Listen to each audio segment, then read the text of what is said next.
কথা কতটা রিয়্যাক্ট করে। তো আমি আরেকটি ভিডিও দেখাবো, আপনি যদি ডিনাই করেন যে এটা আমার না, তার সাথে সাথে উইথড্র করবো।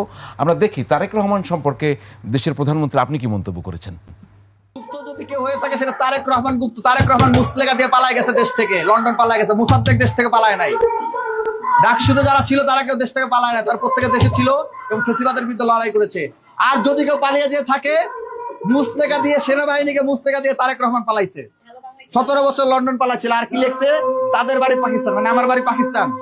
আরে বেটা, তোর বাপ তারেক রহমানের জন্য করাচিতে হইতে পারে, তোদের জন্ম করাচিতে হইতে পারে। আমি বাংলাদেশের সন্তান এবং এই দেশ আমাদের, এই দেশের জন্য আমরা জীবন দিয়েছি, এই দেশের জন্য আমরা লড়াই করেছি, এই দেশের জন্য রক্ত দিয়েছি।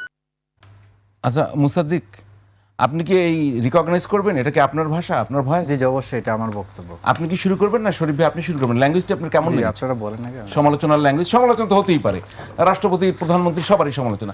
এখানে বাপ তারেক রহমান মুসলিকা দিয়ে পালাইছে, সেনাবাহিনীর কাছে মুসলিকা দিয়ে পালাইছে, প্রেক্ষাপট 111 আমাদের মাথায় রাখতে হবে। আরে বেটা তোরা তো তোদের বাপ তো গুপ্ত। দেখেন তো এই ল্যাঙ্গুয়েজগুলো ঠিক মেলে কিনা, ওনার মা যে উপদেশ দিয়েছেন সেটার একটা প্রেক্ষাপট তৈরি করে কিনা। রাজনীতিতে আমরা আমাদের সুবিধাজনক শব্দগুলো ব্যবহার করি এবং সুবিধাজনক শব্দগুলোকে পছন্দ করি এবং সেগুলোকে ব্যবহার করি। আপনি যদি 111কে এবং 111-এর পরে প্রেক্ষাপটটা, তারেক রহমান দীর্ঘদিন বিদেশে ছিলেন, কোন প্রেক্ষাপটে ছিলেন, কেন ছিলেন, এটা আমরা জানি। তো আপনি যখন তারেক রহমান বিদেশে ছিলেন এটি বলবেন, আবার আপনি ওই সরকারকে বা ওই রেজিমের সমালোচনা করবেন, তখন এটি পরস্পর বিরোধী এবং তখন এটি স্ববিরোধী হয়ে যায়। আপনি একদিকে ফ্যাসিবাদের কথা বলবেন, আপনি একদিকে অগণতান্ত্রিক সরকারের কথা বলবেন, আবার এই অগণতান্ত্রিক সরকারের আমলে এটি তো সত্য যে গত 15 বছর তার দল বা তার নেতাকর্মীরা, তার পরিবার, আপনি একদিকে বলছেন যে নির্যাতিত হচ্ছে, আবার বলছেন আপনি পালিয়ে থাকছেন।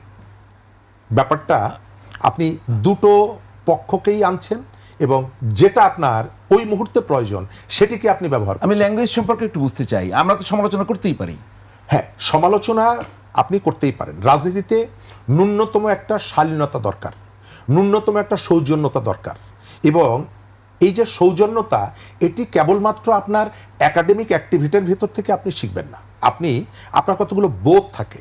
আমি আপনার সাথে, আপনি আমার রাজনৈতিক প্রতিপক্ষ হলেও কতটুকু শব্দটা আপনার ক্ষেত্রে প্রযোজ্য ব্যবহার করব, এটি কিন্তু খুবই ইম্পর্টেন্ট। এখানে কি সৌজন্যবোধের ব্যত্যয় ঘটেছে? এই জায়গাটা আমি যথেষ্ট জায়গায় দেখি। আমার মনে হয়, আপনাকে মনে করিয়ে দেই, যখন পুরন ঢাকায় একজন শ্রমিককে পাথর মেরে হত্যা করা হলো, তাৎক্ষণিকভাবে বিভিন্ন বিশ্ববিদ্যালয়ে যে মিছিলগুলো হয়েছিল আপনার মনে আছে, 1, 2, 3, 4 ইত্যাদি ইত্যাদি।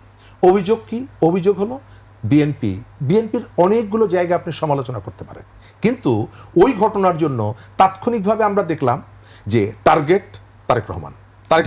এই বক্তব্যটাকে আপনার টার্গেটেড মনে হচ্ছে? আমার কাছে মনে হয়েছে যে একটা উদ্দেশ্য আছে এবং সমালোচনার জায়গাটা হচ্ছে কতগুলো জায়গা আপনি রাজনৈতিক যে শালীনতার জায়গাটা, এটি বরখেলাপের কতগুলো জায়গা আছে এর মধ্যে।